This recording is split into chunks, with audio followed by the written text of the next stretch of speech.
Good people of the internet.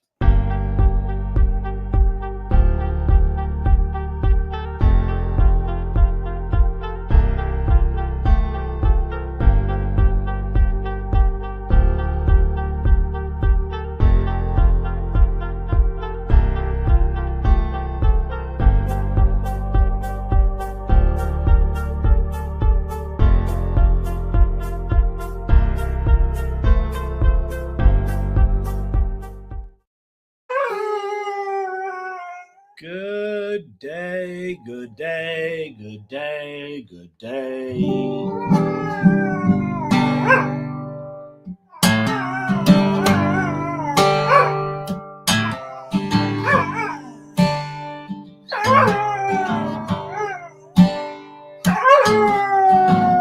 There's been something, baby, I've been trying to say. But aging, it seems I don't know how. Past and the future now surrounding me. Surrender to whatever cheap thrill can be found. There's been a little trouble since you came to my rescue. And if you were like all of the rest, I would have quit you long ago, but I couldn't do that. Oh, tell me now, women and why never went too well. Make a man crazy, make him cold as hell. I know, woman, you wish me well, but in spite of you trying, I'm still gonna have to find my own way through. Happy New Year, good people! Happy New Year to all of you on the internet who love AI or hate AI or are afraid of AI or don't even know what AI is. My name's Kyle Shannon. This is the AI Learning Lab. We've got singing dogs, strumming men, and pink bows. We're not afraid of a pink bow at the AI Learning Lab. I watched football all day.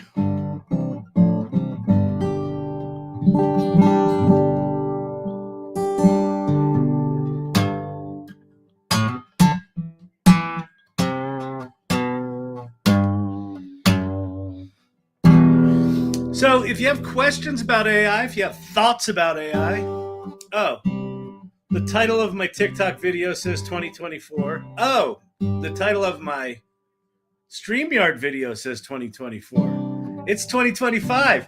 How long are we gonna fucking make that mistake?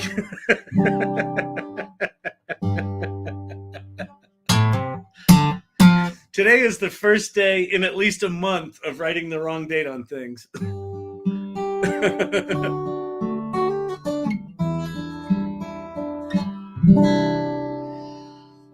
If you're followers of David Shapiro's, he put out a pile of posts today on X that I actually thought I reposted a bunch of them. I thought they're actually quite important, and there was a lot of similar kind of sentiment that that the acceleration is really about to start. And what the acceleration is from is when these tools get good enough that they can start improving themselves or they can start taking action on their own. And rather than having to hire a bunch of people to go solve some problems, you can just turn a bunch of AI agents loose to go solve them. Then you start solving problems faster and faster, and the quality of the technology goes up, and the speed of those improvements increases as well. So it seems pretty clear that that's going to happen.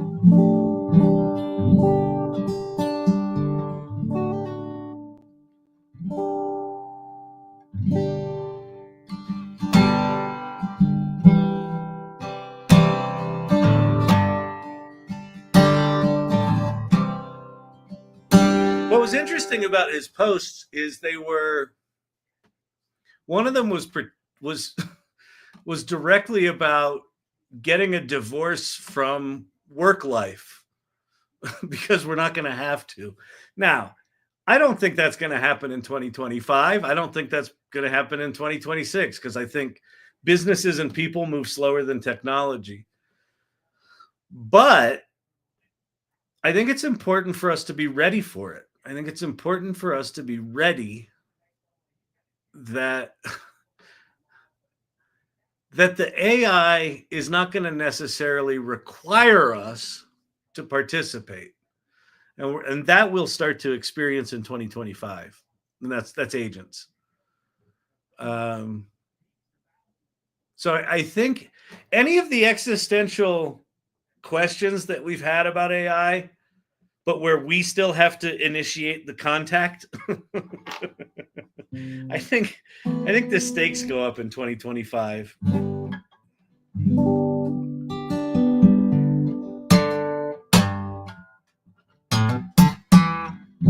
Lord, digital gods, thank you for the gifts. The roses are much appreciated. Have you tried using Doe browser yet? AI agent Chrome extension. I haven't, Mike. I have not. I tend to not be a fan of Chrome extensions, not because I particularly give a shit about Chrome extensions one way or the other, but as an ADHD person, what I tend to do is install Chrome extensions and then forget about them. And then 17 years later, I've got 270 Chrome extensions and I can't figure out why Chrome doesn't work.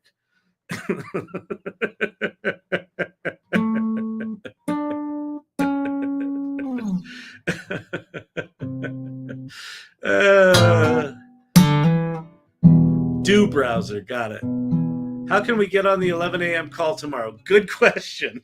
I know I put out a video saying there's going to be an 11 a.m. call tomorrow, and I didn't say shit about where to find it. Partially because we're flying this plane as we're building it, as we talked about in AI Festivus.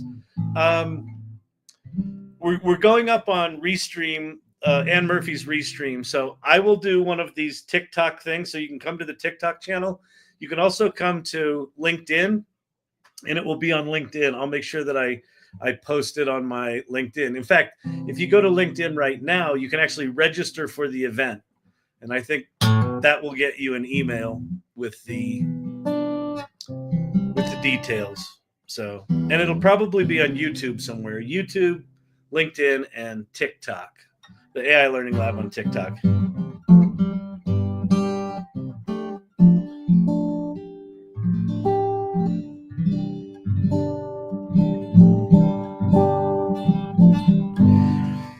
There's something really interesting that happened largely as a result of AI Festivus. I've had a bit of a breakthrough. I've been struggling for the past 6 months or so, figuring out my role, the role of AI Learning Lab, the role of AI Salon. Like what do people need?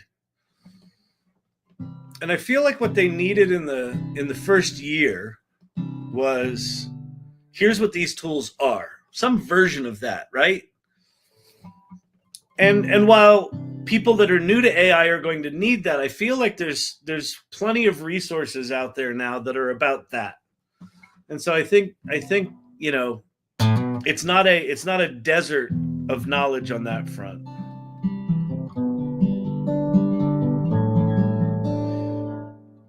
And one of the things we talked about in the AI Salon, one of the things that's kind of the core of the AI Salon, is what we were calling the journey to AI literacy. TikTok pin. Do you use the premium version of Simple AI? I do not. I just downloaded it once. I downloaded it, used it once. I almost used it today, and then I chickened out. I still have like weirdness about. So what Simple AI is, if you don't know, it's an app that you get, and it kind of has a ChatGPT like interface, and then you can say, hey, call up all the businesses near me that sell hardware and see if they have a plumbing snake or whatever. And it will make phone calls. It'll make all these phone calls simultaneously and record the transcript of the conversation with the person that picked up the phone and then give you the answer, like which store has it.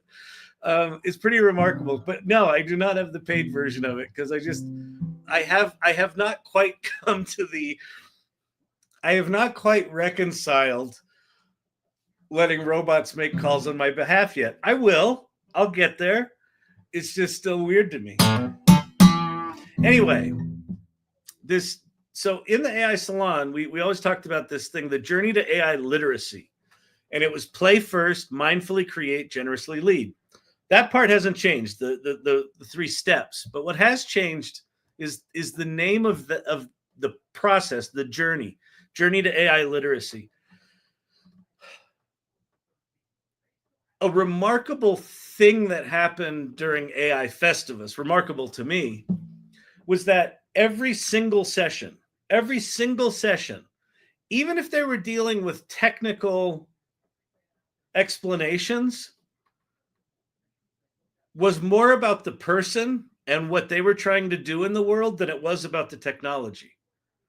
Like even Pate Motter that did this thing on how LLMs work, he did it in this spirit of, listen, I'm like way up here in terms of, mathematical knowledge. And, he's a doctor. He's a PhD of mathematics that works at Google. And he created this presentation that like brought it all the way down. And he said, I think what people need right now. And every single person was some version of, I'm trying to figure this stuff out. Like, here's what I do. Here's what I know. And here's how I'm using AI. Not here's how to use this tool, right?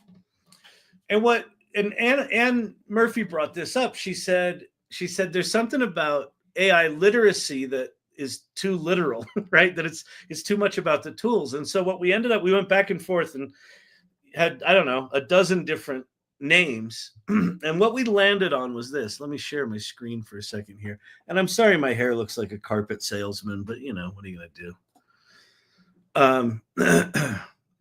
Journey to AI Readiness. And so the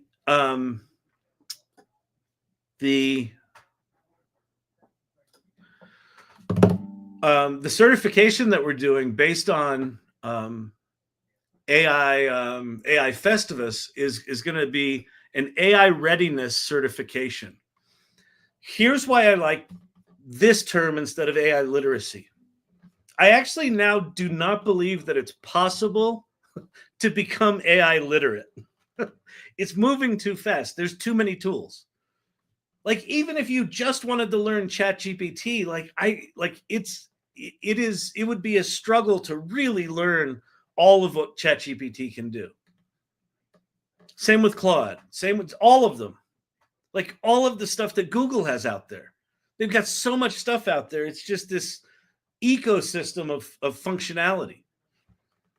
And then even if you went and learned all that, you're not learning all the other shit that's happening. And then at some point, Google's going to release something that trumps all of the shit that you learned, and now you're going to have to relearn it, right? So the idea of AI literacy isn't there, but being ready for what's coming from AI, that I think we can train to and march towards.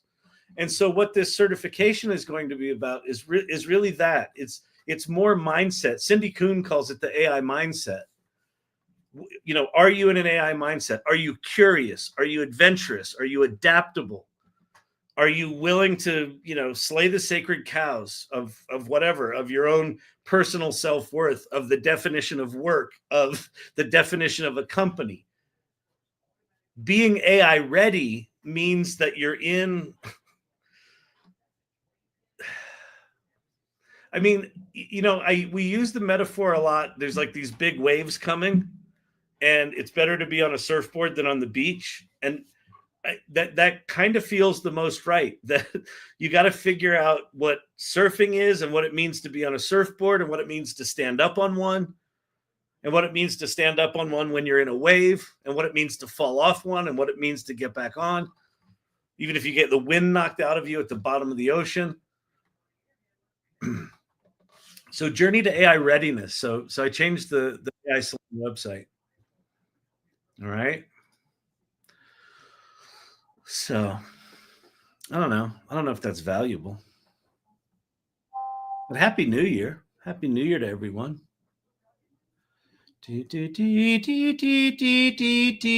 too fast to be literate.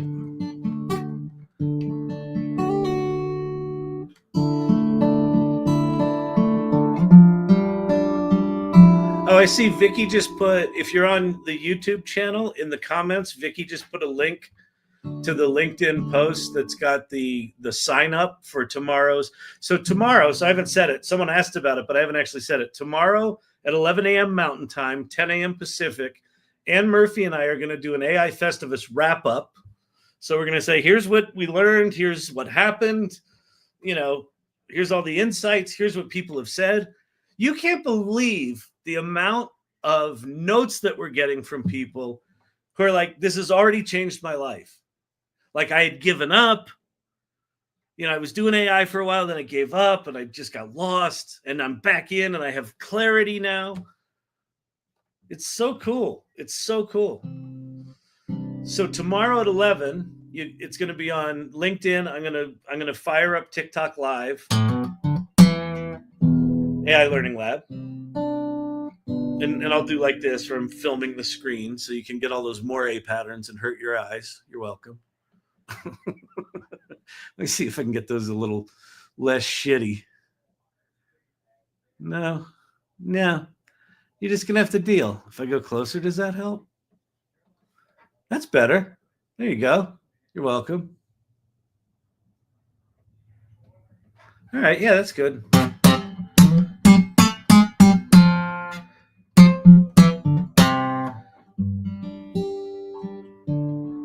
Daisy May, clarity is what I came away with. I came away with clarity and I came away with hope and I came away with humanity. Like the 34 people that presented to a person were really fucking impressive people, right? Like smart, accomplished, like no shit that I don't have a fucking clue about.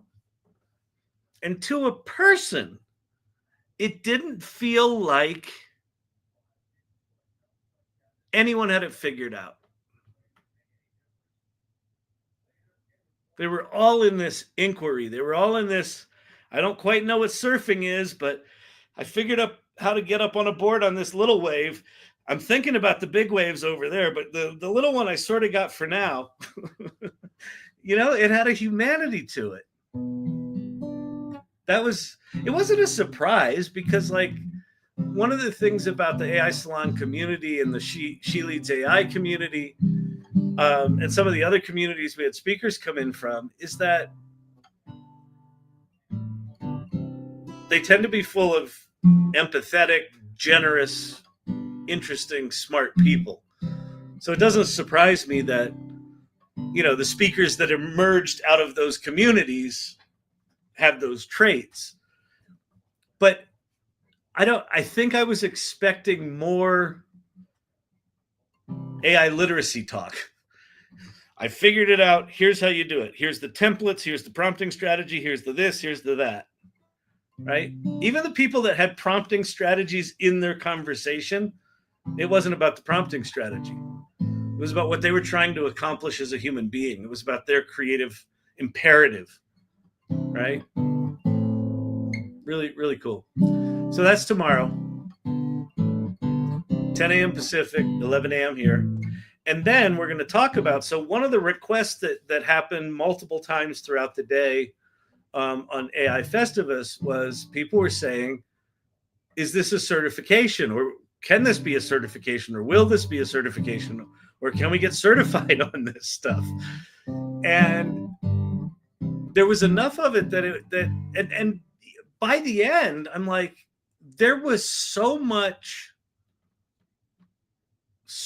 was communicated that even if you sat there for the full 36 hours, most of it's going to wash over your head.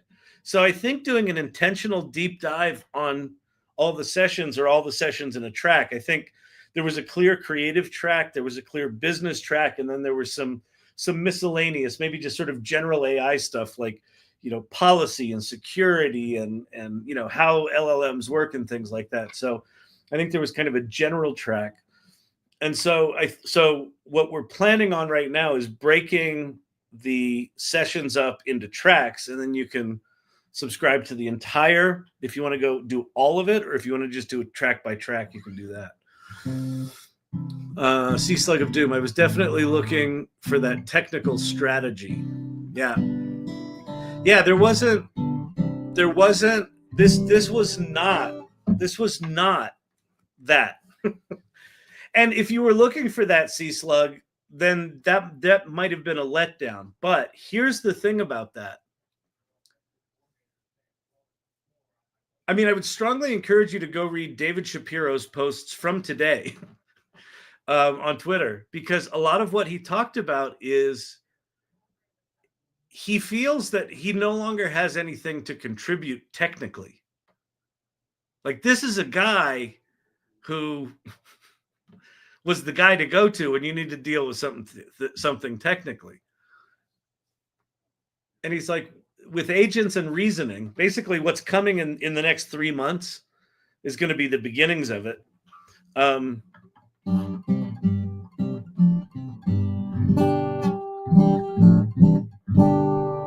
A lot of getting that stuff done is just going to be needing to have the intention to get it done, not necessarily needing to know how to set it up. And I know that freaks a lot of people out, but given that, assuming that that's true, and whether it's 3 months from now or a year from now or 3 years from now, how do you get ready for that, right? How do you get ready for that? And I think that's what Festivus was about.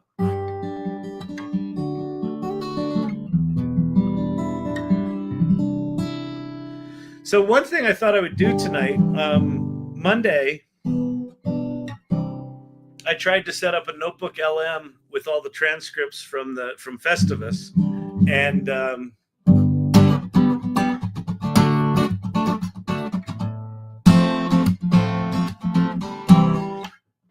because the videos were set to private, which they're only available in the AI Salon right now, you can't pull transcripts from them automatically. So I ended up getting the transcripts today, and so I'm going to build a notebook LM tonight with the transcripts. Oh man, Joy Purdy, what's happening? Good to see you. Who do we got in the house? We got Tobias, we got Vicky, Lori Blair, Cosmic Lovers, Rezipsy, Vicky Baptiste, Dr. J, Forever Hooked. We got a fair amount of people on X. Hello, Xers. What's happening? Hope you're doing well. Happy New Year to everybody. So I figure we'll do a little hands-on building some shit and getting some insights from the days. I think it's actually quite remarkable that what's funny is, because I've not been in big data, if you've been in big data and big data analytics, it is probably not super remarkable to you that computers can process a lot of data quickly. But as just a regular human being who's just been out here using computers and being the subject of big data, right? I contribute to Google's data pool and Facebook's data pool and, YouTube's data pool. I've been a contributor to, rather than a user of, the big data. It still kind of melts my face that I can upload transcripts of 24 hours of video, and it's just instantly available. It understands everything that happened instantly. We're going to be able to ask it about any one of the sessions, any nuances, any comments of any kind. We're going to be able to make podcasts about day 1, day 2, the whole thing. Kyle, what is Notebook LM? Well, let's go play.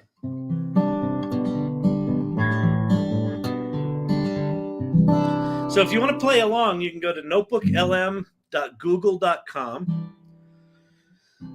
And it's not dissimilar to if you've ever created a custom GPT where you can upload data to a custom GPT. The difference here, though, is that Notebook LM essentially limits what it processes to the uploaded knowledge. It uses large language models to be able to do lots of things with that knowledge. But like if I ask it about, some Marketing AI Institute event that Paul Raitzer did the same time that we did AI Salon, if that happened, I don't know if it did, it wouldn't do it. It would just say, well, I've only got access to, the data here. So it's kind of a really interesting way to limit a data set that you interact with.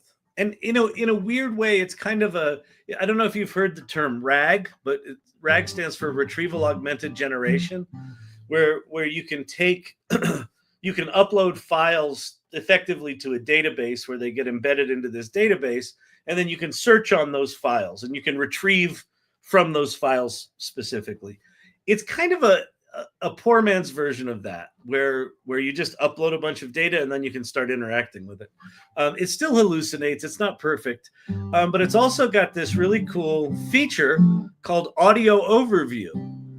So you upload all this data. So I'm going to upload all the transcripts of all the days of, both days of the AI Festivus. And we can make a podcast about the 24 sessions or the 23 sessions. That's pretty slick, right? And it sounds like the podcast sounds like, an NPR style thing where it's like the dude going, well, there's this AI Festivus thing. Oh, AI Festivus. That's really interesting. They go back and forth. Pretty slick. It dumbs down white papers. Yeah, it's the audio overview thing is shockingly powerful.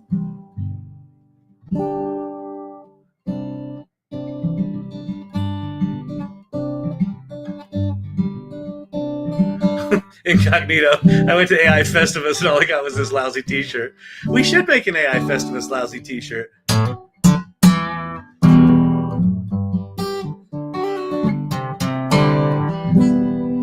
But anyway, we're making the certification, the sort of AI Festivus special edition of AI Readiness Certification. And then I think what I'm excited about, what I think we'll do, this idea of AI readiness as something you can teach, I'm really intrigued by it. And I'm also intrigued to do it as the AI Salon and as She Leads AI are two communities coming together and saying, here's what we think it takes to be ready for what's coming. To the extent any of us can be ready for what's coming.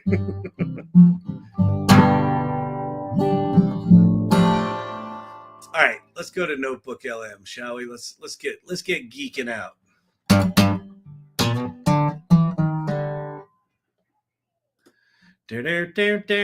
So when you land on Notebook LM, they got some new interface here, which is kind of slick and nice.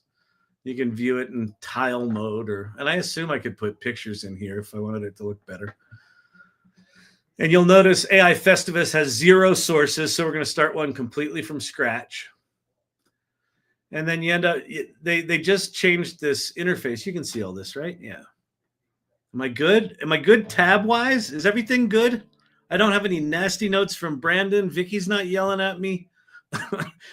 my mods over in TikTok aren't yelling at me. Wait a minute. Something's not right. Why am I not being yelled at? You can make money with ChatGPT. Oh, because I'm still decently on track.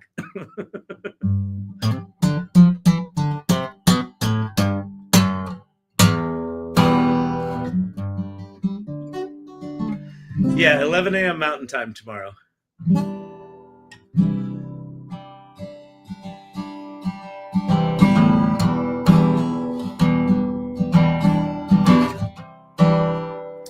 Brandon is trying to force a New Year's resolution down my throat that I'm gonna follow agendas in 2025. No, I'm not.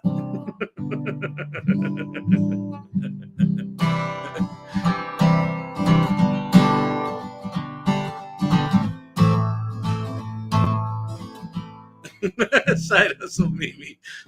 I'm so not sober. The salon.ai.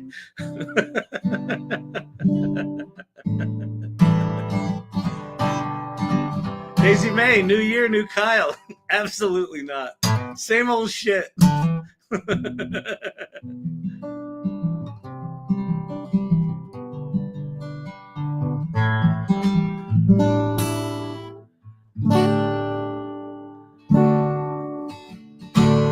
What's the drink tonight? The drink tonight is emergency super orange or tangerine flavor in Rocky Mountain ice water. I've got this terrible drinking problem. All right, here's what we're going to do. Okay. So the way this works is you add a source. So you got sources to the left, you have your basic chat window in the middle, and then you've got shit you create on the right. I think is the general thing. Now one just weird AI UX thing that they did is because I have no sources, they add a source to the middle panel, but that's not the sources panel. The sources panel is the left one, but whatever.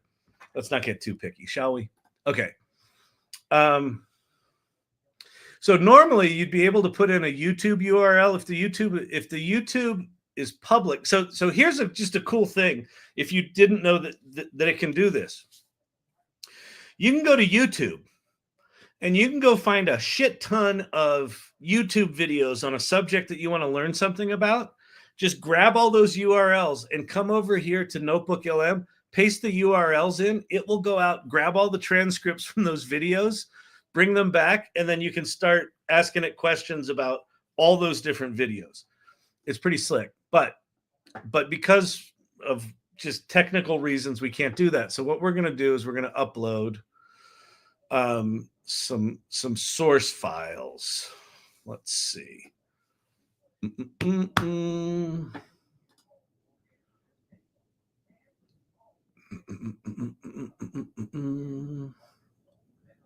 Where's okay, that can't be run as a hang on a sec.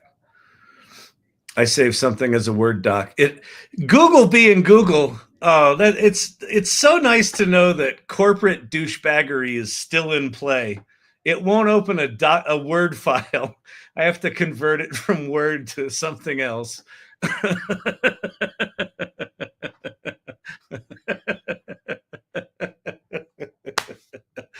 Oh my God. Okay. Yeah. I'll just do it as a text file. Oh, y'all. I guess I can do it as a PDF. All right, I'll do it as a PDF. Okay. Oh, corporate douchebaggery, wherefore art thou? Why so douchey? Could they support a Word document? Yes. The Word file format has been around for decades. Everybody knows how to read them. Even Google. All right, so the first thing I did was I uploaded the run of show. Wait, why did it go red? Oh, because it's PDF. Okay. So this run of show document, why I uploaded that first is that's basically the schedule of the day. So I don't think that Notebook LM cares order of operations. Like I could probably upload all these things in any order and it wouldn't matter. But I just have this suspicion that it matters, but it may not. Okay, now we're going to add some more sources. So I got a bunch of text files. Let's sort them by name. And so they're all 1.0, 1.2, 1.3, 1.1 was missing, whatever, it's fine. Just a numbering thing. Wow, day 2 was more packed than day 1. I didn't realize that. That's cool. All right. So now, bloop, bloop, bloop. All those things are getting inserted. Oh, you're recovering 1.1. Okay, so there might be one thing missing here. Okay, cool. Got it. Something got lost. All right, so now apparently, so we can add a note, we can do an audio overview, or we can do a briefing doc. Add a note. I don't know what that means. Save to note. Oh, I see. Over here are notes. Okay. So let's do a briefing doc first. So wait, start typing. So we can type anything. We can just ask it anything now. But I'm trying. One thing that I figure might be good to do here is for me to actually learn how to use Notebook LM. And see what it's good at and what it's not good at. Hang on, let me give you guys a little bit more screen real estate here.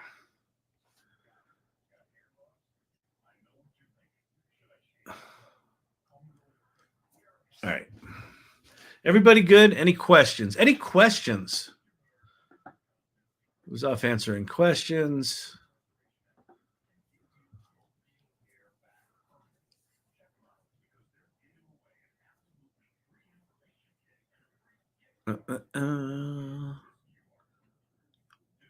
Add a note equals type your own note. Okay, got it.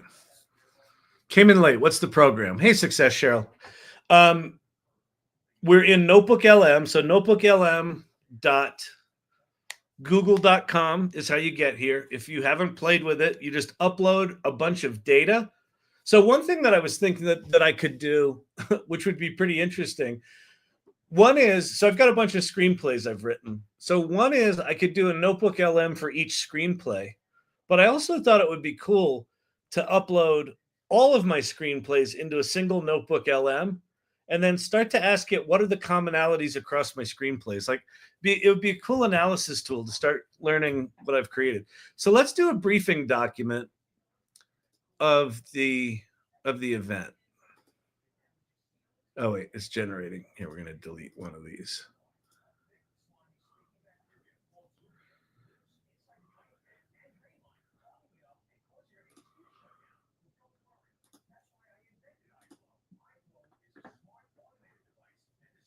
Let me trash one of those.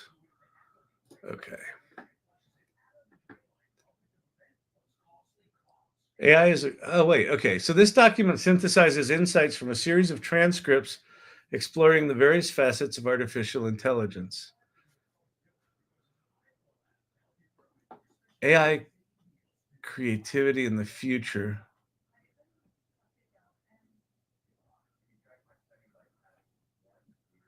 So, okay. So we're going to do this. We're going to say all of these documents are the transcripts from sessions of an event held on December 27th and 28th, 2024,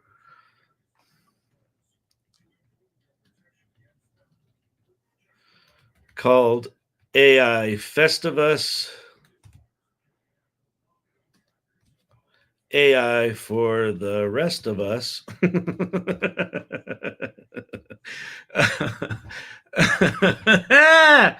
That's pretty funny. I think that's good comedy right there. And it was sponsored by the AI Salon, and she leads AI communities and hosted by Anne Murphy and Kyle Shannon. The text documents are the transcripts of the sessions. Please create a new briefing doc that incorporates this info. We'll see if it creates a new thing over here.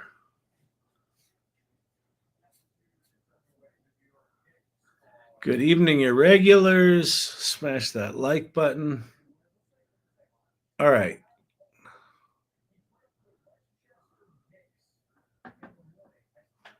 Event overview. AI Festivus was a 2-day virtual event held on December 27th, 28th.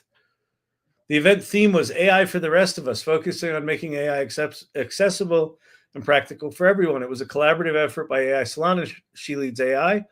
The event was completely free due to the generosity of sponsors. Okay, that I did not type in, right? It captured that from the documents. And it's got what are they called? Citations here. Brandon Tidd. I also wanted to tell you about She Leads AI Society, Brandon Tidd. So it's actually quoting people. Brandon's getting cited a lot in here. Nice. Jasmine Schwartz. Okay, so some of the room hosts. So what's being quoted here? Some of the room hosts. That's great. Hosts: Ann Murphy, little mini bio of Ann, Kyle, checks in the mail, little mini bio of me.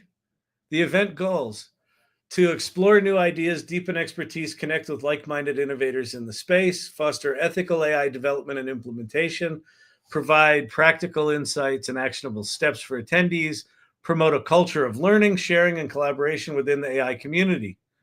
Themes and topics: scaling AI, AI councils, practical AI implementation, content creation, AI for business, AI in education. So these are basically all the sessions. Oh, no, it rolled them together. AI creativity, AI mindset, the importance of transcripts, how to leverage transcripts for content repurposing and insight. Interesting. Featured speakers and sessions, scaling AI, podcasters, problem-driven results. So here's all the, that's great. So I could save this to a note. Let's save that to a note. And now let's say, this is great. Make me a nice overview of the event with an opening description in a few paragraphs, followed by an overview of each session that is, like, a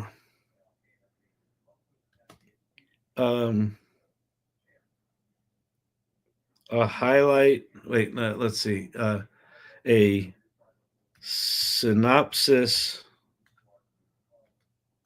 tagline, followed by a 1-paragraph description for each session. So let's see if we can get something a little more writerly. Oh, Lunastick, you're still sick? Oh, you poor thing. That's awful. Daisy Thomas couldn't be here because she was getting sicker and sicker, and so, oh, so sorry. That sucks.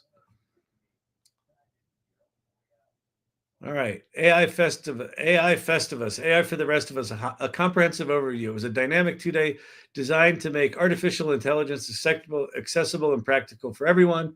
The event, a collaborative effort by the Salon and She Leads AIs, brought together a diverse group.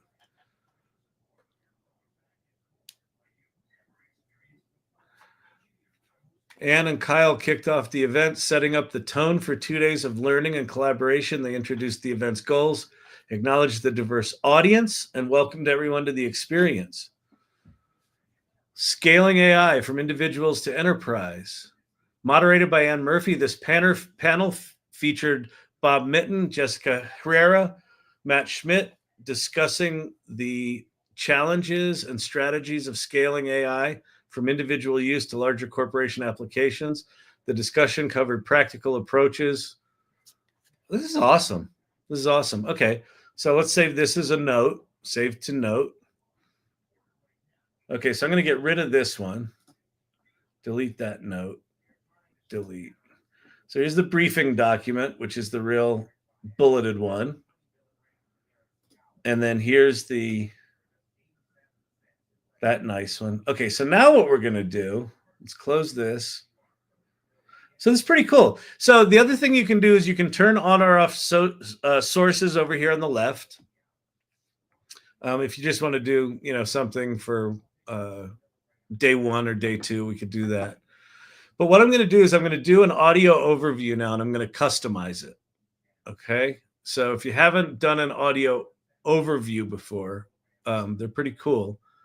But customizing it, you can get it to do things you want it to do. So I'm just going to put a bullet point here, and I'm going to say, give a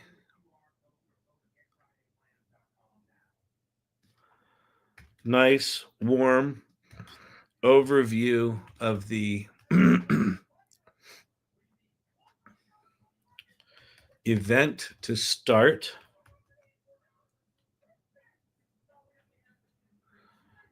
I'm going to say, then I want a concise overview of each session in order, where you mention the speakers, their backgrounds, and what they talk about. There's no need. We'll just leave it like that. I would say, okay. I would say,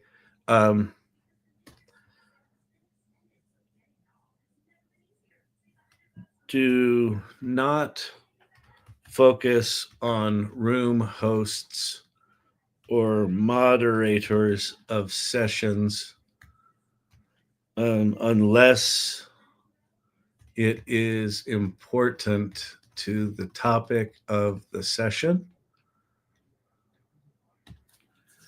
Let's say the overall length of the overview should be no more than 8 minutes, let's say. That'll be about 30 seconds per little session. Now let's try that. So we'll generate that. All right. So that's off. That could take a thing. Okay. Is there a microphone option to speak instead of typing info? Just wondering, first timer. Yes.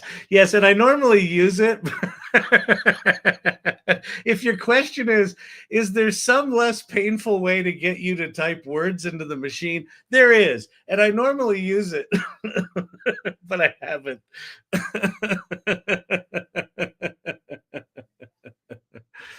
Oh, wish you could share this notebook, LM. I might be able to. I think I can. I don't know how this works. I think you can.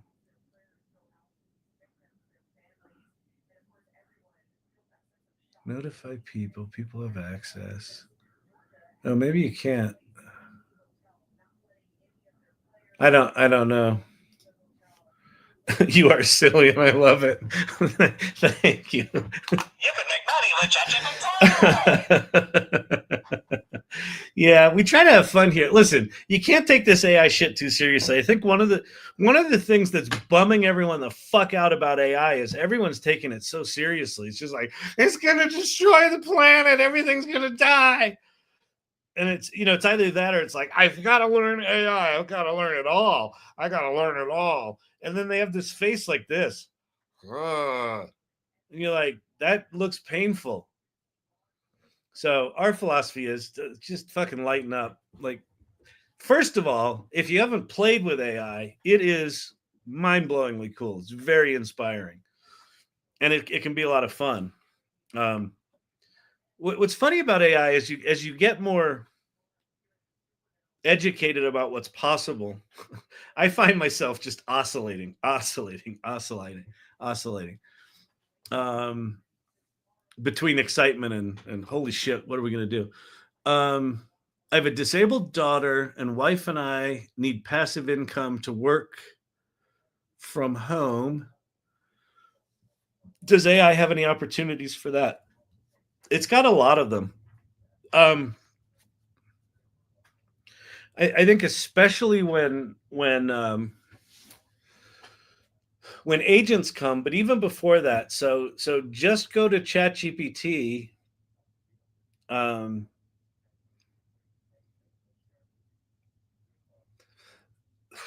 I'm trying to think even what direction to go. I mean, so in general, making any kind of money. So here's my philosophy. You can make money with ChatGPT. The reason I do this is when ChatGPT first came out, TikTok was full of these bullshit hucksters that were saying you can make money with ChatGPT, and there were so many of them, and they all sounded like that. I don't know why they had to have that voice, like because you got to have a hook on TikTok, right? You can make money with ChatGPT. Just follow me. Just pay me $49.99, and I'll teach you how to make money with ChatGPT. And it pissed me off because you don't make money with ChatGPT. You don't make money with Photoshop. You don't make money with a shovel. You make money because someone needed a hole and you know how to use a shovel. It's the hole. You got to sell the hole, right? And most of what they taught you was essentially use ChatGPT to go solve a problem that people would be willing to pay for. So the answer is yes, but it's not a direct thing. Now, here's the good news. What ChatGPT can do is it can dramatically accelerate that side hustle, or the work from home thing that you want to do. So the first place I think you need to start is, what are you guys good at? What are you passionate about? What do you know? Where do you know that there's a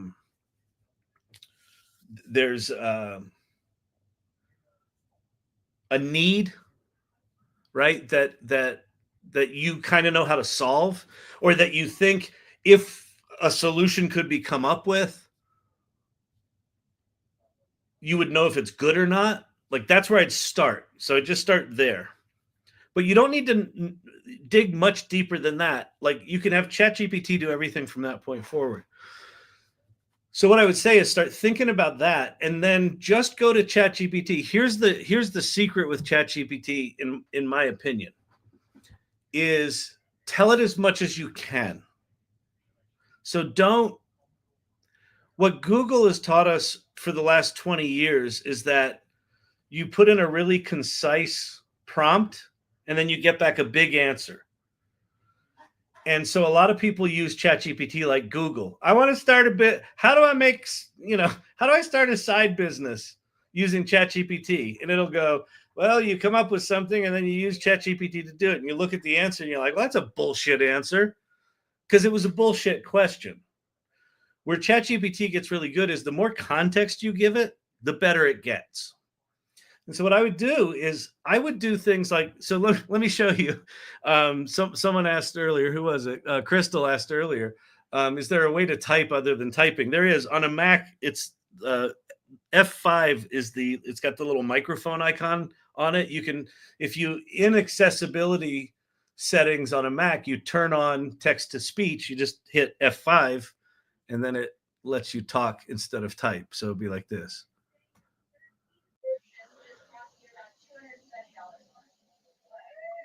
What were the sessions that focused on creative output?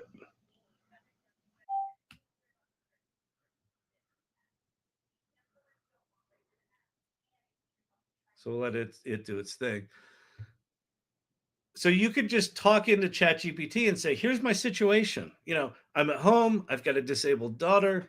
Oh, sorry. Did that hurt everyone's ears? Sorry about that.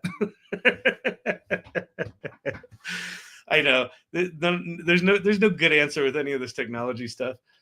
Oh, that's really cool. It's cool that it just split those out. So you can talk to it like that. But tell it your situation. Say, here's what I'm good at. Here's what my wife's good at. Here's the kind of time we have. We've had an idea to start a t-shirt business or a printing business or whatever. Give me some ideas for that in our areas of expertise, but also give me 20 more ideas of other things we could do on the side. And then you could say things like, I want you to prioritize those ideas based on which ones we can generate income most quickly, right? And then it'll come up with all those ideas. Another way to do it is use, we'll come back to Notebook LM in a second, because I think this is really important. Go to ChatGPT. If you don't have the ChatGPT app, go get the ChatGPT app and use advanced voice mode. So in the bottom corner, see that little icon, the little sound bar looking icon, or the sound wave looking thing, the little black dot right here? That's going to bring up advanced voice. I've picked Saul. Saul is my girlfriend, and I've named her Quinn. You can name your AI conversation person if you want. If you want to be weird, it really pisses some people off on Twitter. You're not supposed to anthropomorphize the machine. It's going to destroy the earth if we anthropomorphize the machines. Some people are very cranky about that, but I think it's kind of funny, and it kind of feels like we're living in the movie Her, except it hasn't gotten weird yet with me and Quinn. But there's hope. 2025, who knows what's coming? Anyway, what's amazing about advanced voice is you can just have a natural conversation with it, and it's going to capture all of your conversation as a thread. So let's just do this now. Hey, Quinn, how's it going? Hey, Kyle. I'm doing well, thanks. How about you? I'm doing good. Here, I'm sitting here on a live with a bunch of my fans and followers that are wanting to know something. There's one of our followers has a disabled daughter and was asking me if ChatGPT could help him come up with side businesses for he and his wife. And I said that one cool thing to do would be just, turn on advanced voice like I do with you and just tell the situation and get some ideas. What do you think of that advice, first of all? And you don't have to kiss my butt. What do you think of that advice? And then do you have any other ideas that we could share? That's great advice. Advanced voice mode can definitely help create a more personal and nuanced conversation, which is essential for brainstorming unique ideas. As for more ideas, they could explore online businesses, like selling handmade crafts or digital products, or even offering consulting services based on their expertise. They might also consider starting a blog or YouTube channel to share their journey and connect with others. Let's say that they're really stressed out because taking care of someone at home. I've got sick kids at home. I know what that's like. Let's say that they're really stressed out. Let's say that they're financially strapped and they got to generate money quickly. Can you give me a list of 20 ideas that they could do? Let's say let me come up with two passions of theirs. Let's say one's really good at model hobby building, like model building, and one's really good at gardening. Give me 20 business ideas organized in order from able to make money the fastest to able to make the most money. Absolutely. Here are some quick start business ideas tailored to their skills. 1. Custom model kits. Create and sell customized model kits online. 2. Gardening services. Offer quick gardening services like lawn care or plant care. 3. DIY model workshops. Host virtual workshops for building models. 4. Plant rental Okay, service. wait, great. I really like that idea. The model building workshops hosting online. What would be the what would be the platform that you would do that on, and how would you charge for it, and how would you collect the money? For hosting online model building workshops, platforms like Zoom or Google Meet would be a great start. They can offer live interactive sessions where participants can ask questions in real time. For charging, they could use platforms like Eventbrite to handle ticket sales. Another option is to set up a simple website with integrated payment options like PayPal or Stripe. This way, they can easily manage registrations and payments. That's cool. Can you let's say we want to do that. Let's say the guy's name is Jiminy, and it's going to be we're going to come up with I want to come up with some really fun names for the series, but I want to include the name Jiminy. Sure thing. Here are some fun names for Jiminy's model building workshops. 1. Jiminy's Model Magic. 2. Jiminy's Workshop Wonders. 3. Jiminy's Model Mastery. 4. Jiminy's Crafty Creations. 5. Jiminy's Model Marvels. Let me know if any of these resonate or if you'd like more options. What was the first one again? The first one was Jiminy's Model Magic. Yeah, let's do that one. I like that one. So now come up with a tagline for Jiminy's Model Magic, and make it a tagline for the series about how awesome it's going to be if you watch the series, what you're going to learn. Great choice. How about this for a tagline? Unlock your creativity one model at a time. It's engaging and highlights the learning journey. What do you think? I like it. That's pretty good. And now what I want you to do is I want you to make me an image that says Jiminy's Model Magic in a title at the top, and then has some hands building a model. And why don't you make it like a plastic model of a 70s muscle car, and then maybe see if you can get the tagline in there too. Let's create that image. Give me a moment to generate it. Okay, thanks, Quinn. You're welcome, Kyle. I'll have that ready for you in just a bit. So if you've not played with advanced voice before, it's insane.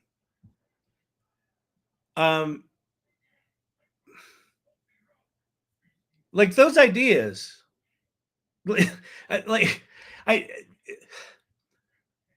because I'm seeing Crystal is I can feel her jaw has dropped to the desk or wherever she's sitting. Crystal's a member of the salon. Okay, cool. Yeah, this stuff is remarkable. You can continue this. You can run down much deeper rabbit holes.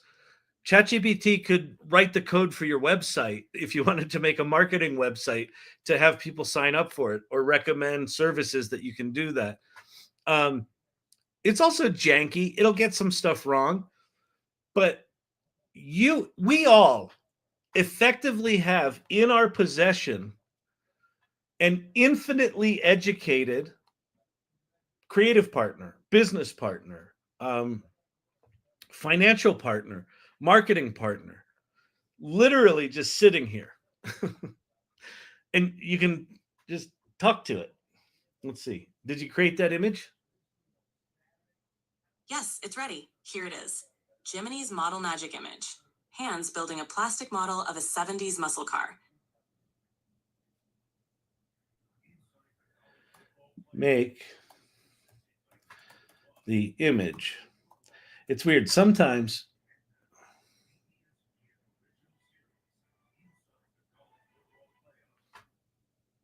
okay, now it's creating the image. It'll probably spell Jiminy's Model Magic wrong, and it may or may not get it right. It got it pretty close. So it missed Jiminy's, like Jiminy's is over here, but it got Model Magic, and then what does it say? Unlock your creativity one model at a time. I mean, you can go from I don't have a clue what to do to having launched a business in a couple of hours. LinkedIn Spotlight. I was using advanced voice tonight, and the group I was with dropped their jaws, then got freaked out. Use it to get people comfortable. people will freak out at this stuff because a lot of people don't know that this is here. They think this is science fiction. They saw the Joaquin Phoenix movie. They remember the. Do you remember the scene in Her when Joaquin Phoenix, he's finally come to grips with the fact that he's got a relationship with this entity, and he just finally goes, "Okay, I love her." Right? And he's out with his wife, and he's like, her and her and her, and she goes, "You mean it?" and she cannot process where this man that she loved is with this machine. And that's kind of what we all are gonna deal with. There's gonna be varying degrees of acceptance. But what I would say is this: don't just use it to freak people out. What I would say is try to build a bridge. So if you want to use voice like that, like the exercise I just did where I was asked, can it help me start a business? Yes, it can. And it can do it really quickly. And you don't have to know prompt engineering. You can literally just tell it a situation and have it talk back to you. And then the more you tell it and the more feedback you give it, no, that's not good. I don't like that one. I don't like businesses like that. I need to make money more quickly. Whatever it is, it'll just follow along, and it's there to help you. And so if you can use examples that kind of bridge the gap from something someone's dealing with to using these tools, then it's a little less freaky. But it's still pretty fucking freaky. Not for nothing. All right. It's going to get weird for sure. It is absolutely going to get weird. You sort of look like Dixon Miaz. We got to go find that person. Hang on. The hell is Dixon Miaz? If this is some giant fat dude.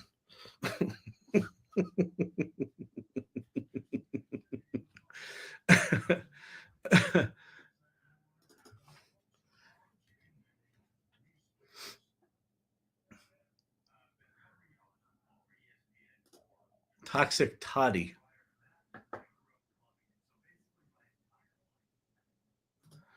I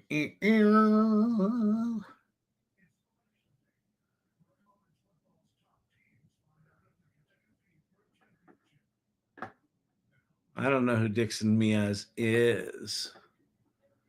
Let's do images.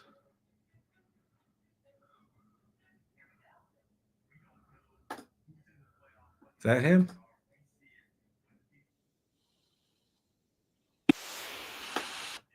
Mm-mm-mm.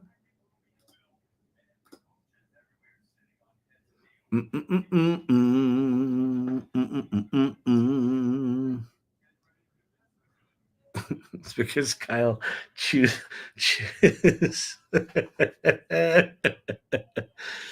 All right. Okay, hang on. I gotta re-plug something in here. All right, let's go back to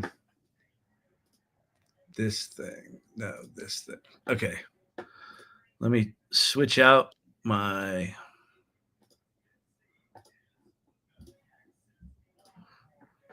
Okay. So we told it we wanted it to give us a nice overview of AI Festivus. Hopefully it remembers what we typed in the things it created, as well as our uploaded documents. And I am K9. Mine is named Bailey. Quinn Bailey. Yeah, exactly. I had another one called Zephyr. I named Pi Zephyr. Was it Pi I named Zephyr? I think it was. Except Pi forgot who I was. That pissed me off. All right, let's listen to some of this. Welcome to our deep dive on AI Festivus 2024.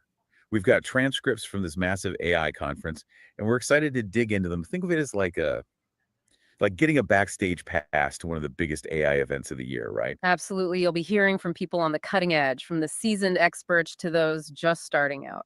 And AI Festivus brought together this incredibly diverse group of people, artists, entrepreneurs, educators, cybersecurity experts, you name it. All united by their fascination with AI. It really is a microcosm of the AI revolution itself. So it's the perfect event to do a deep dive on. This deep dive is your shortcut to understanding the key takeaways. Think of it as your AI Festivus cheat sheet. Okay, so to kick things off, let's set the stage a little bit. AI Festivus 2024 was a 2-day event packed with presentations. Wait, I gotta say this. You two were such great hosts. Thank you for the 2 days talking about Ann and I. Thank you so much. From Bloombauer. Thank you so much. Very nice words. Did he say Festus instead of Festivus? Yes, he did. Yes, he did. Panel discussions, workshops, networking, the whole works. A chance for AI enthusiasts from all walks of life to come together, learn from each other, and get inspired about the future of AI. And okay, so here's what we're going to do. I'm going to delete this one. Why? Because I forgot something. Okay, so we'll use the typing, the voice to text thing here. Sorry, hold on to your ears. I want to also add information into the overview about the results of the 2 days period. We had more than 3,200 people register and more than 2,300 people attend the event at some point during the 2 days period. There were people from 87 countries in the audience, and the average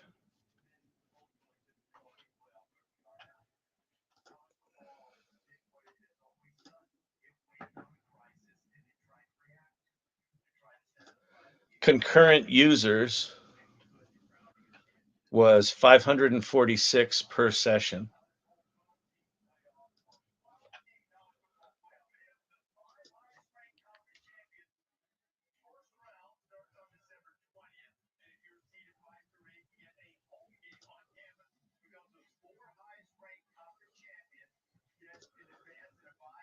Please rewrite the most recent overview that includes all the sessions with these stats.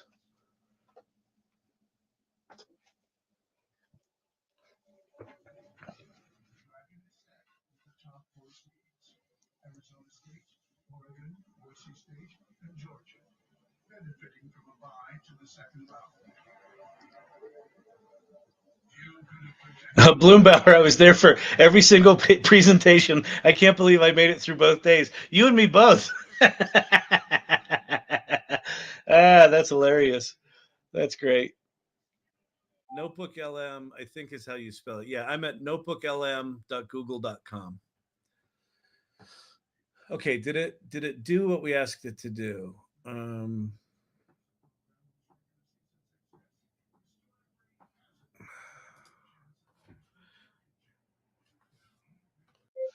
No, I want you to add those stats to the overall AI Festivus description that includes overviews from every single session, not just the creative ones, period.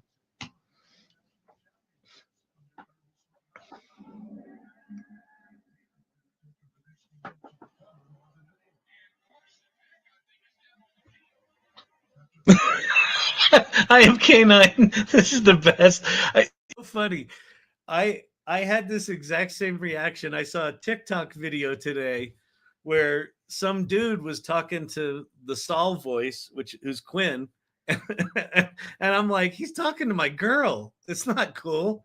I picked the same voice as Kyle, and I named it before I was introduced to Quinn. So now it's weird when he talks to her.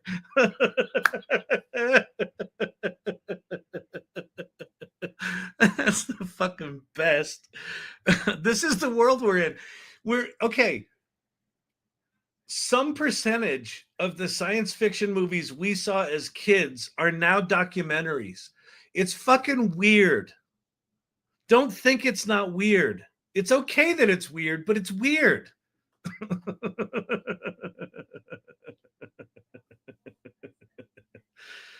Oh, man. Just crazy. All right.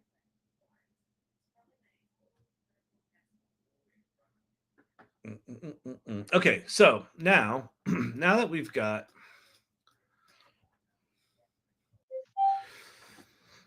this, we're going to create a new. Okay, so we're going to say start with an overview of the event and include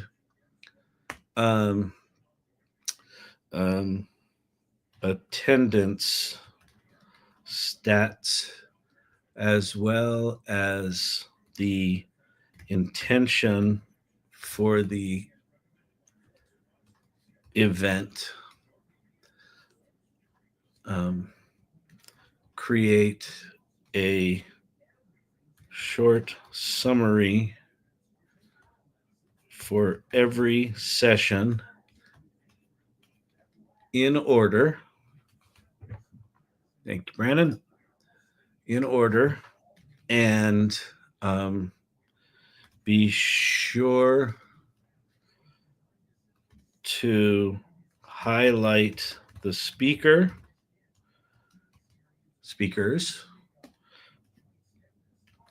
their backgrounds, and the highlights of their talks. Do not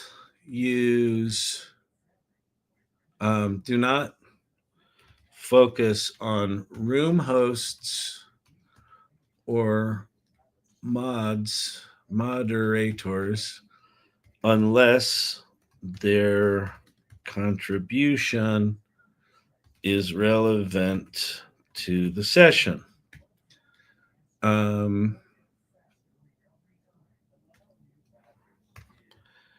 Each session summary should be short and punchy and make people want to watch the whole thing. All right, I think that's it. Start with an overview of the event and include attendance stats as well as the intention for the event.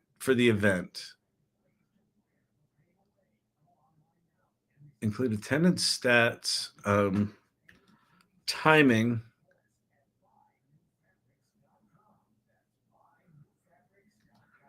a little about the hosts and sponsors, as well as the intention for the event.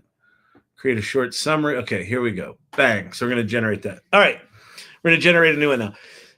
This is an important thing to know about Google Notebook LM audio overviews. They vary wildly in time and focus. Writing those little instructions like I just did is decent. It makes it better, but they're still very, very unpredictable. So if I were going to do this for real, I would probably copy and paste my little bullets that I just wrote into an external document. It doesn't save them, which I think is there's an opportunity for an improvement.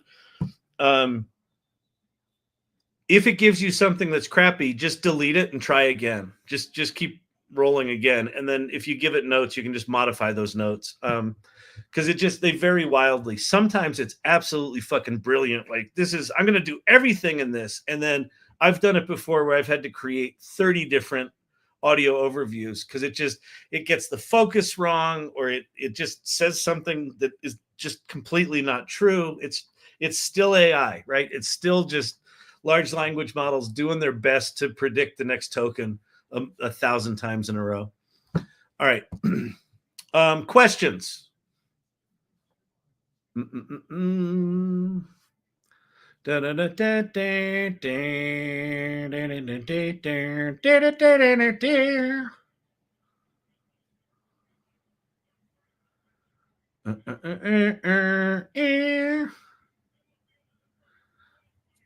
kids have the.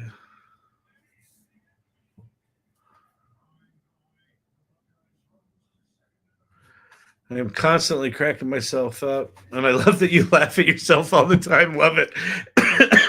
I joke all the time that what the AI Learning Lab really is just people watching me crack myself up. Because like there's no one here. I mean, I'm talking to a laptop with a phone over here. What are you gonna do? But thank you. Oh, good lordy, good lordy, good lordy. All right, so that's doing its thing. Let's see. Let's do something cool here. Let's see. Given all the sessions, what do you feel are the top 10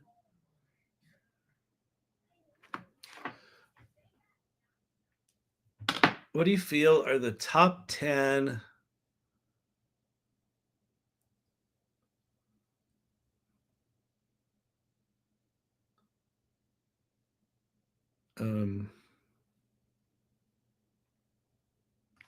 topics? Wait, the top 10 things people should focus on if they want to be ready for AI.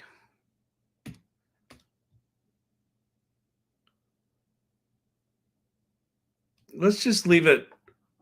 That's kind of a shitty prompt, but let's see how it does with that shitty prompt.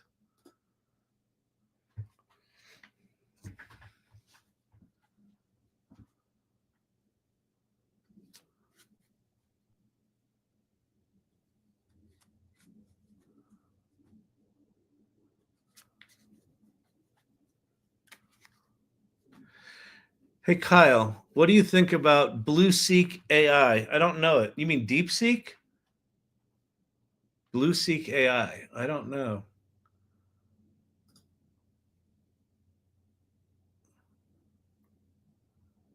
Your name's Blue Age. Is BlueSeek something that you've created?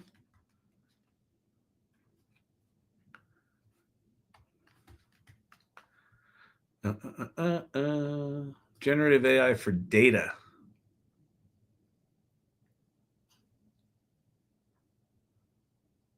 I don't do a ton in data analytics, so I don't know.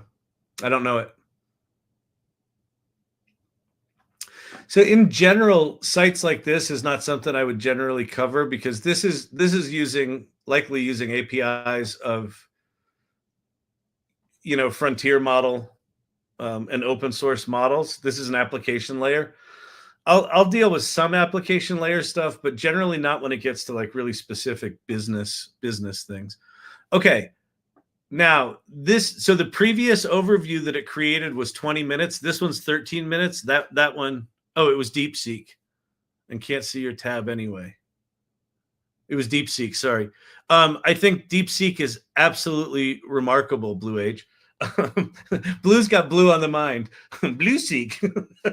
Like, I do not know this BlueSeek. DeepSeek is remarkable. So DeepSeek version 3 is a completely open source with the weights. So the weights basically means you have the keys to the kingdom. You understand how they made it. You can modify it. You can do anything you want with it. It was created by China, which I saw. I was tagged in a post on LinkedIn today that I haven't thought deeply enough about it to answer, but it basically said that, a lot of these Chinese models are Trojan horse models because they're going to subtly, put links and things like that to Chinese sites and Chinese services, which they might. But I think because they're open source models that we could probably, I don't know, you could probably figure out what they're doing there. But I don't fucking know. I don't know enough about how they're made. But a couple of things that are significant about DeepSeek. It is 10 times cheaper than GPT-4, and it's better. It is on the benchmarks, the competitive sites, consistently beating GPT-4o and Claude Sonnet 3.5 Sonnet new. Whatever's the latest 3.5 Sonnet. it's beating them. Those things cost in the neighborhood of $100 to $200 million to train on their training run. This thing cost $5 million. So how they did that is they took a previous training set, they really cleaned up the data, like dramatically cleaned up the data, and then they used some sort of algorithms to, I don't know, make it more efficient for how they trained it. It was trained on 2,000 GPUs, not 100,000 GPUs, right? So I think it took 2 months to train and $5 million, which compared to these other models, the fact that it's beating those models, it's 10 times cheaper to run, and it only cost $5 million to train, bodes really well for what we're all going to have access to very, very shortly, which is on our phones, on our iPads. We're going to be able to have models that are as good as the current state-of-the-art stuff, just running locally without any internet connection. So it's just crazy.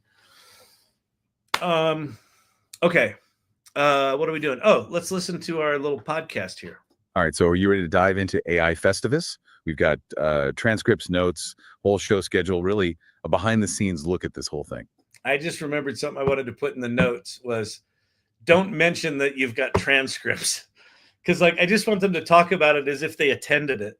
But so that would be a modification. It's fascinating how this event brought together so many different people in the AI world, right? Peyton Motter, it was $5 million for the very the very final training run, not the whole training process. Okay, good. I'm glad you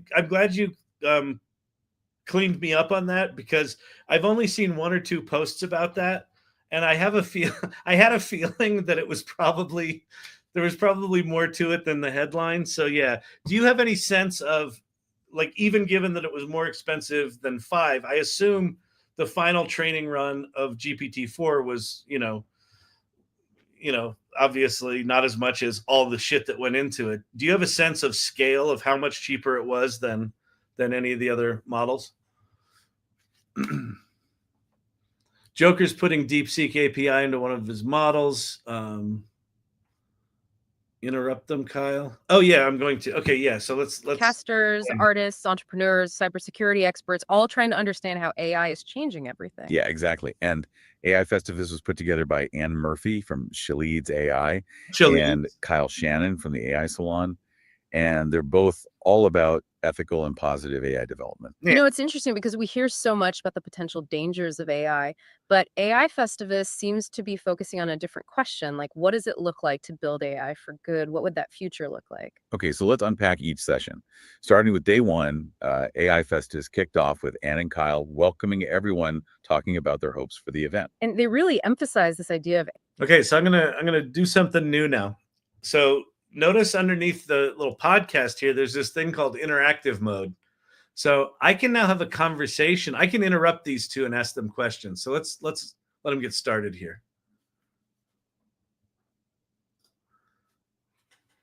All right, so are you ready to dive into AI Festivus? We've got transcripts, notes, a whole show schedule, really a behind-the-scenes look at this whole thing. It's fascinating how this event brought together so many different people in the AI world, right? Podcasters, artists, entrepreneurs, cybersecurity experts, all trying to understand how AI is changing everything. Yeah, exactly. And AI Festivus was put together by Anne Murphy from Shaleed's AI and Kyle Shannon from the AI Salon, and they're both all about ethical and positive AI development.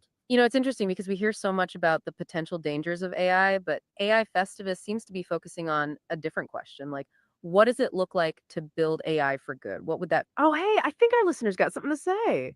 Yeah, I'm just curious. Did anyone show up for this thing?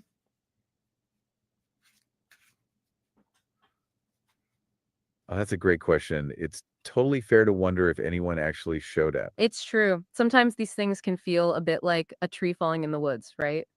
But yeah, actually, tons of people showed up. We've got some numbers here that might surprise you. It was really successful. So stick with us as we go through the highlights, and you'll see just how many people got involved. And it wasn't just about the numbers, it was the energy of the event that was really something special. Okay, so let's unpack this a bit. The first session was called Scaling AI from Individuals to the Enterprise. And that, yep, go on. Yeah, can you just give me the numbers, like how many people showed up and like how many people were there for the sessions?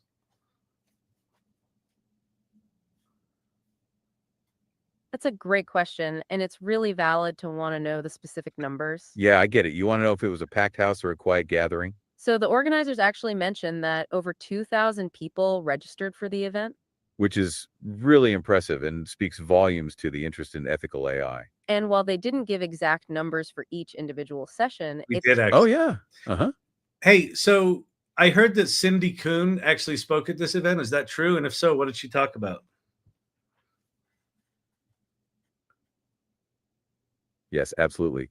Cindy Kuhn was a speaker, and she had a really great session. it's great that you're curious about her because she had one of the most popular sessions at the entire event. She led a session called Cultivating the AI Mindset and really got people Right. thinking about AI in a new way. What's fascinating is that she didn't focus on the technology, she focused on the mindset behind it. Yeah, she talked about being curious and collaborative and not being afraid to experiment with all of this new tech. She also shared some AI tools that can be used to help people with their goal set. Oh, yeah. Let's hear it. All right. So anyway, so that's the All right, I hear you. It sounds um it was there was a little hallucination there. It didn't quite get the the stats from the other things that I added. So I think I would probably have to take, like, if I want to get the stats in there, maybe I'll do this. If this are collectively showcased, maybe I grab this that's got all the stats in it and go throw it into this and export this as a PDF. We'll say AI Festivus. I'll just say overview with stats. Save. That's kind of a bummer that it didn't include. So it looks like the overview doesn't include all this stuff over here, or it just didn't build it into its little overview that time. TikTok pin. Tell them you're Kyle and ask them to interview you. Oh, that's interesting. That's cool. Okay, I'll try that. But I want to make a new one first. So let me add a source here. So I'm going to add in the PDF I just created. I think. Where did I put it?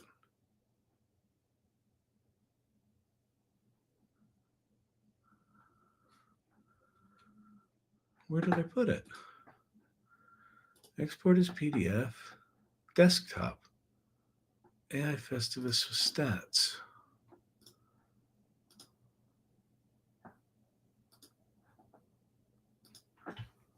With stats. All right, there we go. All right, that's in there now. So let me delete this one. Crap, I got to write all those notes again. Damn it. I got to remember this. All right, just hold on to your ears. Mute your speakers because I'm going to do the voice to text thing. Start out with an overview of the event that includes the intention of the event, a little bit about the background of the hosts and sponsoring communities, as well as the success metrics of the event itself, period. Create a short summary of each session that starts out with an overview of the speaker,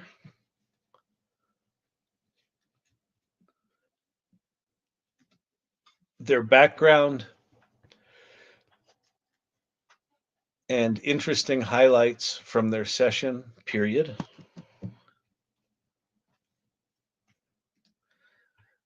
The session summaries should not focus on the moderators or room hosts unless Their contributions are directly relevant to the session topic.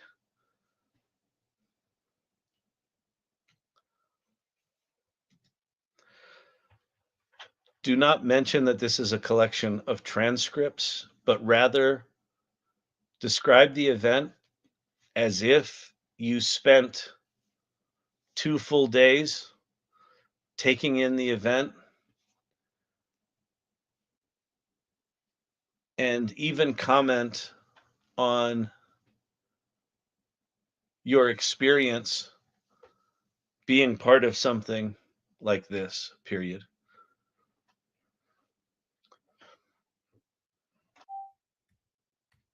Okay, I'm going to copy this and I'm going to save it somewhere else so I don't have to retype that if we do it again. Okay. Oh, crap. Has to be less than. Hang on. I got to use ChatGPT to shorten this. Hold, please. Tighten this up.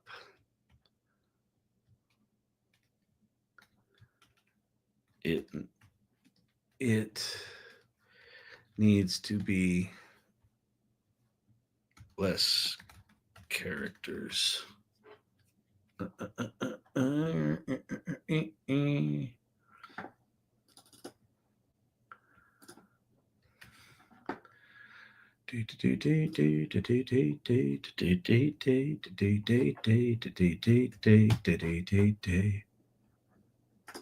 All right, there we go. All right. Questions, thoughts? Next year's Festivus can have AI moderators. Actually, that's actually a really good idea, Emilio's wife, because by next year they'll probably be good. Interesting, room for improvement. You would think that the interactive mode would be the place to interject and change info necessary. Yeah, you would think. So here's the thing, Crystal, about all this AI shit. One of the phrases that we say in here is embrace the jank. So 2 years ago, these tools were so janky that they were basically non-usable. You know, you could use them, but you really had to muck with the output. Toward the end of 2024, these tools got so good that they have the appearance of non-jankiness. But here's my best way to categorize AI tools right now. You can get to 80% of what you want instantly. Like, it's remarkable. Like, you can get to a nice book outline and even a first draft of a chapter, like 80%, like bang, instantly. You're like, holy shit, this is amazing. Getting from 80 to 90% actually takes some work. You got to reprompt and you got to do this and you got to edit. And getting from 90 to 95% is actually really hard. And then getting it, the final 5%, just like when you're renovating a house where it's just the last 5% never gets done. That's kind of like what it's like with AI right now. It's just not usable.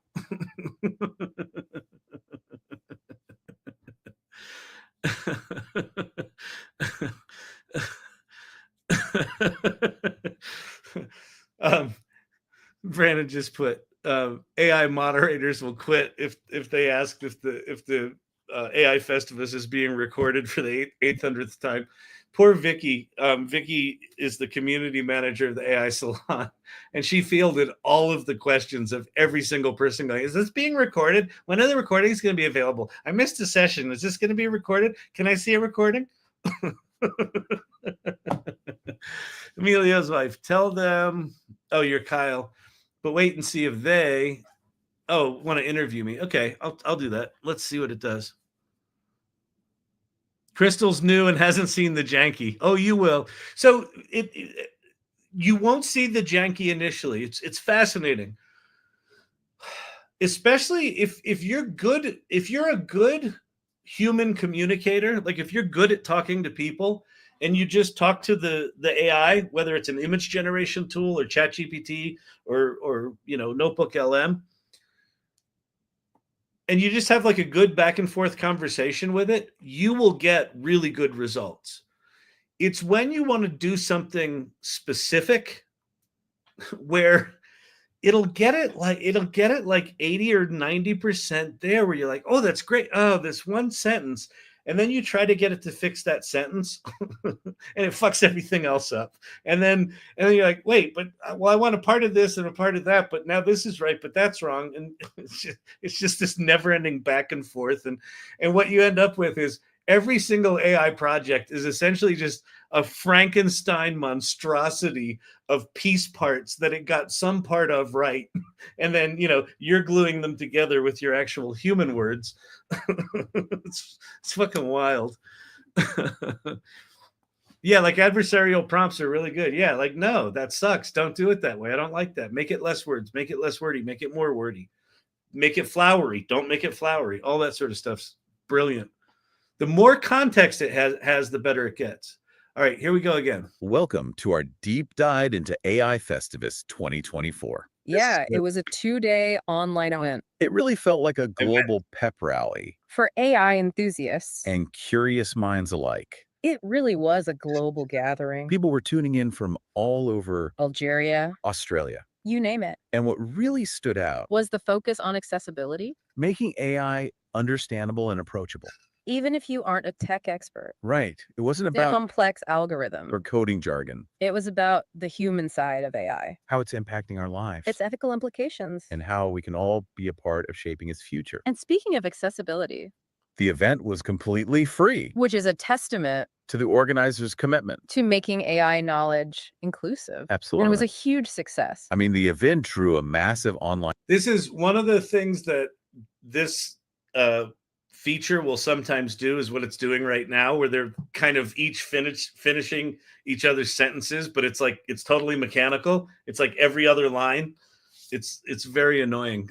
This is one I would probably throw in. Online audience And there was a real buzz on social media during and after the event. with people sharing their excitement and key takeaways. Absolutely. The energy was contagious. And it's no surprise considering the hosts, Ann Murphy, founder of the Shaleed's AI community, and Cal Shannon, the digital innovator behind the AI Salon. which boasts over 2,000 members, They really curated a unique experience. focus on positive applications of AI Speaking of community, the event was sponsored by a whole network of AI-focused organizations, and in podcasts, including Vocalized Podcast Coaching, Cubic Squared Marketing, AI Build Lab, and Empowered by AI podcasts. It really showcased the collaborative spirit of the AI That's nice. It pulled the sponsors out of the transcripts. That's great.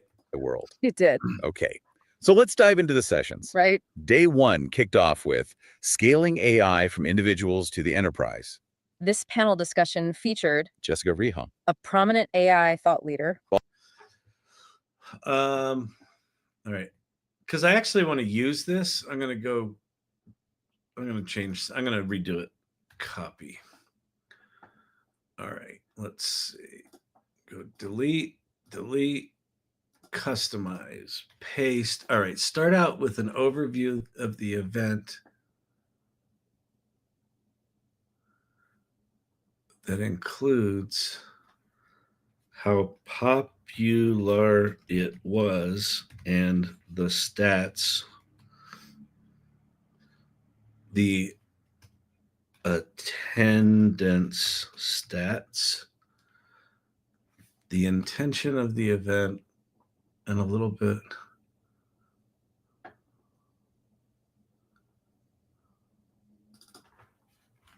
and their communities. The AI Salon, and she leads AI. All right.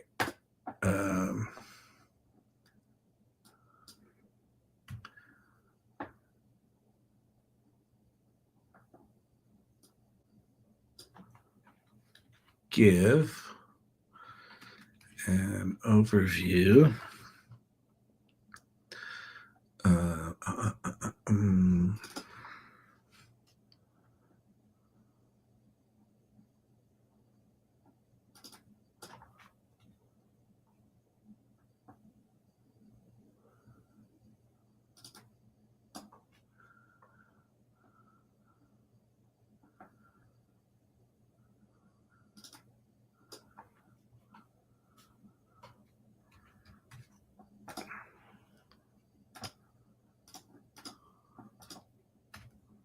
There we go.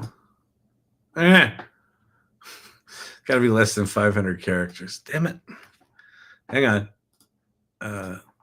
Make this less than 500 characters. I know this is boring.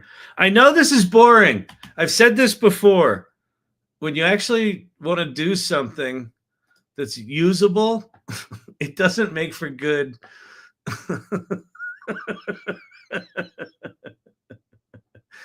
That's not it. Okay, damn it.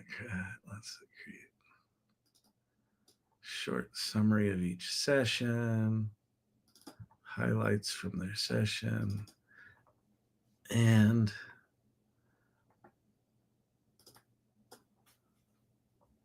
come on, this has got to be less than 500 characters.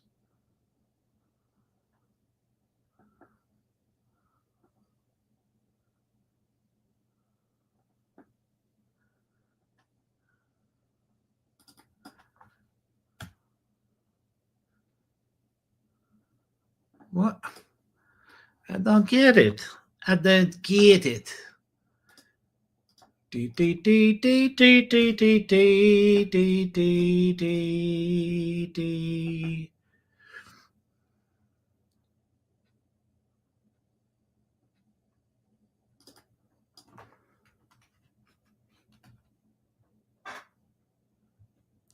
Oh, refresh. Yeah, maybe. That's a good idea. Reload the page. Customize. Bang. Nope. Give overview of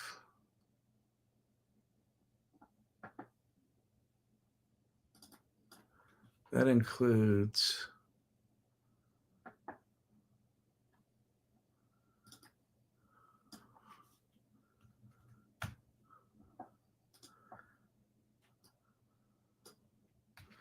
okay, I gotta go back to ChatGPT. Make this 500 characters or less and don't lose meaning.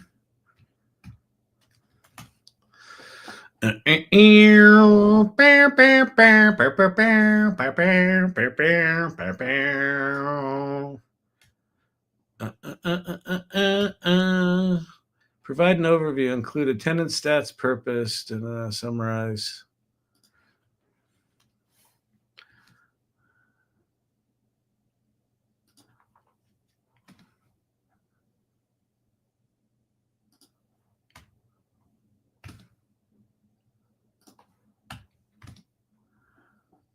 Generate. Okay.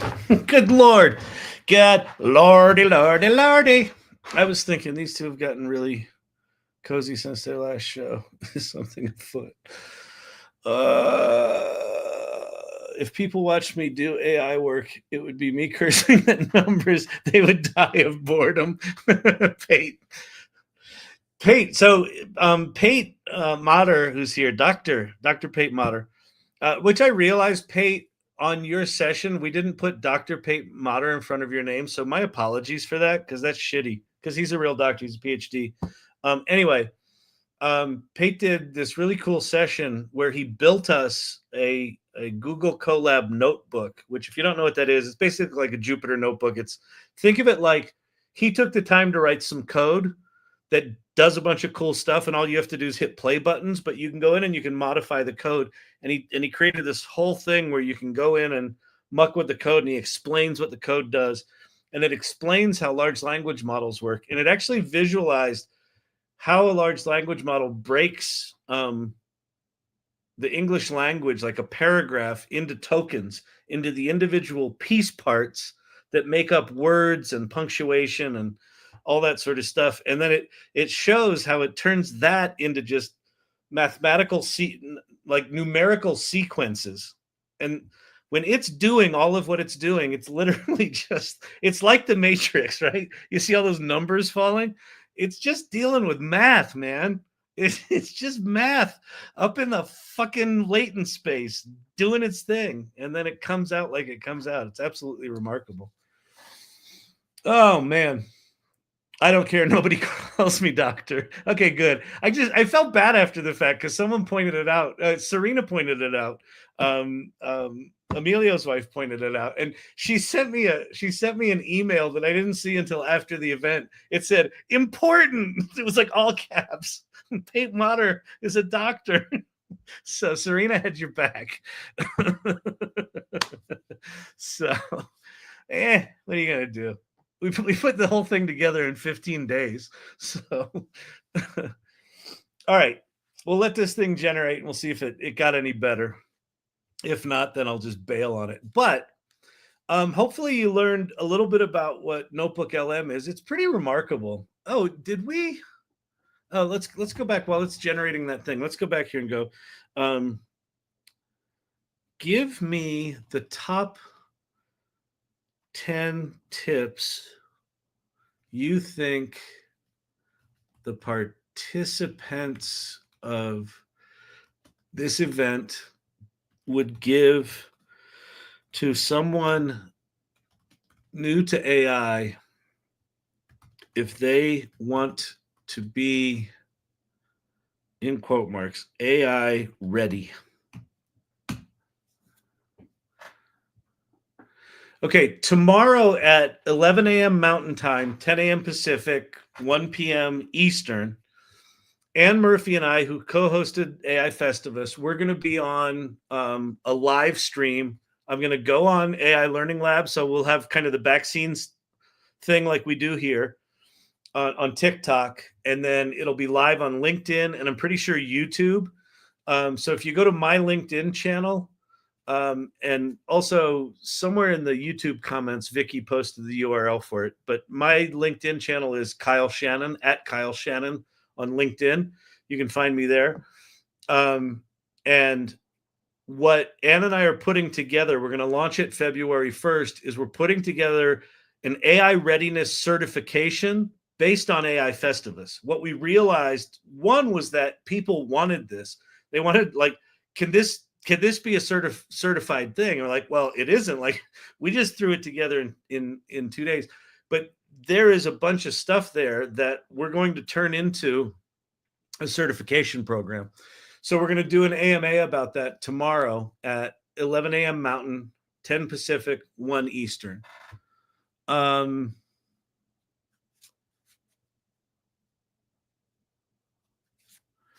Tomorrow night, I'll be back doing regular AI Learning Lab duties.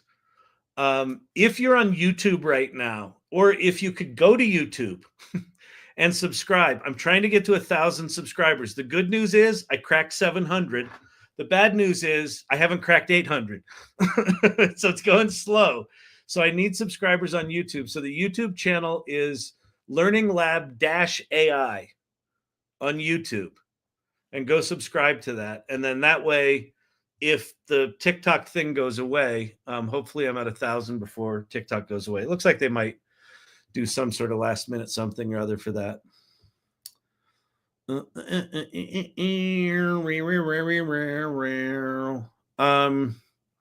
And then just mark on your calendars a week from not next Tuesday. It's not the 7th, is it? It is. Yes, it is the 7th. Okay. Yeah. Next Tuesday, January 7th, is the next AI Salon meeting. We have a speaker. I forget who the speaker is. I've got to go grab that info. But you should come to the AI Salon meeting. Think like AI Festivus, but much shorter and once a month. All right.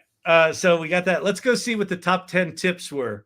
So based on AI Festivus, here are the recommendations that Notebook LM came up with based on what was presented over 2 days. If you want to be AI ready, here's the 10 most important things you should focus on. I'm actually going to post this into the AI Salon. This is really good. Number 1, start with a problem, not a tool. Huge. Focus on identifying specific pain points or problems you're facing, and then explore how AI tools can solve them rather than starting with the technology itself. This is why we say play first, then mindfully create. This is talking about mindfully creating. Start with a problem. Play, just go do anything with AI. Doesn't matter. Then number one. Okay. Embrace a beginner's mindset. Approach AI with curiosity and a willingness to experiment rather than feeling intimidated or overwhelmed. It's okay not to know everything, and learning by doing is a great way to get started. Just start using it and brain dump. Don't hesitate. Just jump into using AI tools, just like I did with the question about how can we start a side business. Just start talking to it. You don't need to be structured or organized. Just experiment and see what happens. AI can understand unstructured input. That is so important. AI can understand unstructured input. You can literally just vomit into this thing and it will figure it out. It's amazing. Focus on practical, quick wins. Look for small, manageable tasks where AI can make an immediate impact rather than trying to tackle the complexities right away. This approach allows you to build confidence and demonstrate the value of AI quickly. Use free AI tools to get started. Begin with free tools like ChatGPT or Claude. Familiarize yourself with their capabilities. This lets you learn and experiment without the pressure of financial commitments.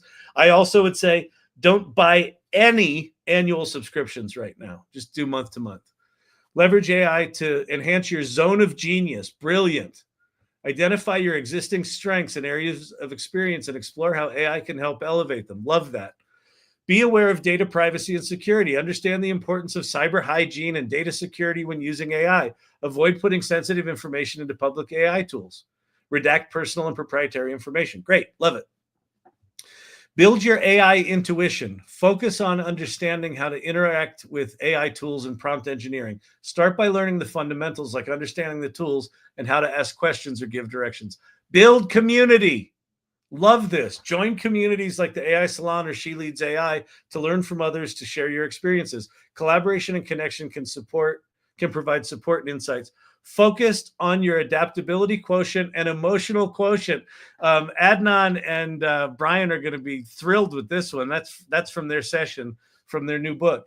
Focus on adaptability quotient and emotional quotient.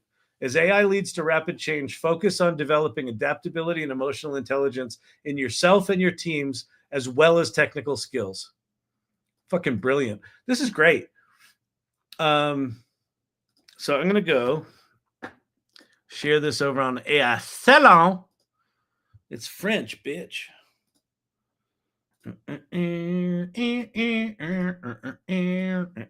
Yes, I'm singing the Olympics theme. We'll go to AI Festivus. I'm going to hide this. So, Notebook LM filled with AI Festivus goodness. Just created what I feel is we're going to do this in show and tell. We'll go here, we'll go here, we'll go here.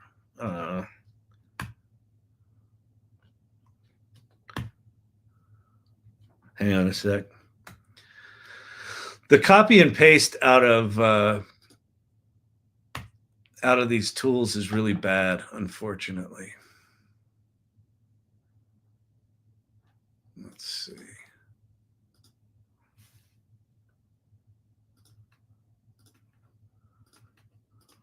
Oops.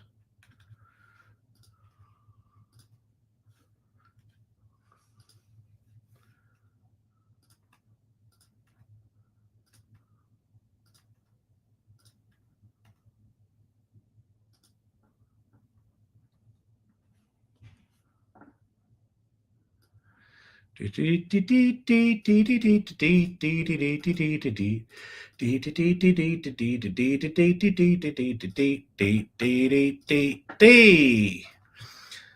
here, copy out of here, go back over here, go here, go here. God damn it. It aches. Why does stuff suck so bad? Why? Select all copy. No. Let's see. Select all, copy. Stuff shouldn't be so hard, but it is.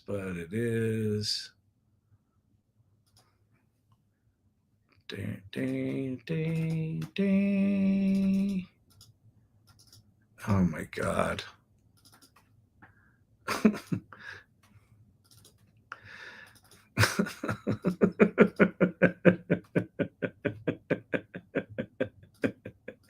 Oh my God. Why? Do you know there's some engineer somewhere, probably that works with Pate, that could fucking fix this? Well, what you cease to understand is that there are what you're probably using is a ASCII 2473.2 protocol there, and if you use the more well, you could if you want to focus on backwards compatibility, you could focus not so much on ASCII but ANSI. ANSI. Well, and you've got the hexadecimal. There's a situation with the hexadecimal focus of the situation that is causing this is probably user error at this point. Simply if you had gone into a traditional text editor, which would have stripped out the additional characters, wouldn't be such a challenge. Good flippin' Lord. Notebook LM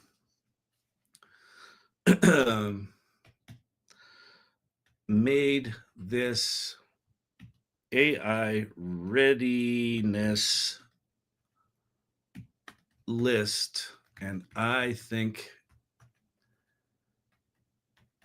it is brilliant. Notebook LM, chock full of AI Festivus goodies. Made this AI, and I think it's brilliant. And then we're going to say, select all that, copy it, and then we're going to go down here and we're going to post it. So we're going to not notify everyone because that's fucking obnoxious. And then we're going to go here and we're going to post it here as well because I think it's good in both places. Wow.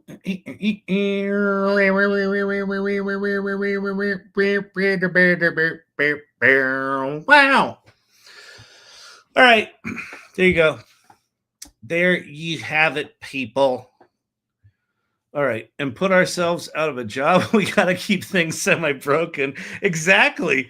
Listen, what everyone that says programmers are not going to be needed. They're going to be needed as long as you can't open a fucking WebP image format.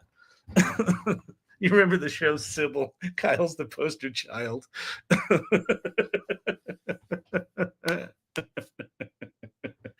All right. So that's done.